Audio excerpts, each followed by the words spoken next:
Popstar absolu dans les années 90, les adolescents sont devenus des hommes et ont rempli le Zénith de Paris la semaine dernière pour célébrer leurs 20 ans de carrière. Mais ils ne sont pas les seuls à revenir. Les New Kids on the Block est exact aussi. Ingrid Carré. 15 ans après leur dernier concert à Paris, les Backstreet Boys refont surface. Kevin, Howie, Edgy, Brian et Nick ont largement dépassé la trentaine, certains sont même quadras, mais les garçons malfamés ont offert une belle cure de jouvence à leurs fans.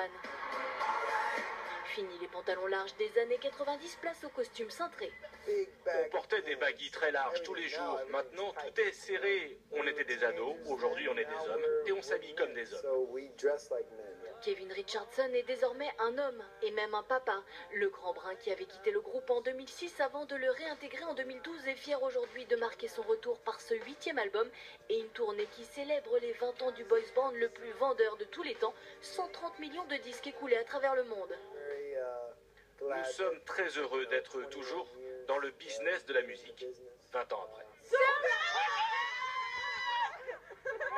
On veut qu'ils reviennent.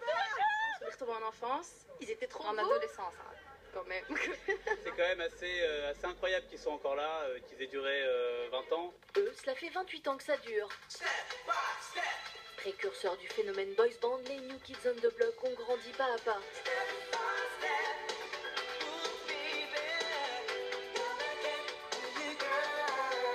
Et après une pause de 14 ans, Jordan et ses comparses sont actuellement en tournée en Europe. Les 5 garçons s'arrêteront même le 11 mai prochain à Paris pour un concert unique. Et ils croiseront peut-être les Take That en pleine promo. Le groupe de Robbie Williams, reformé il y a peu, prévoit la sortie d'un 7e album cette année ainsi qu'une tournée en 2015.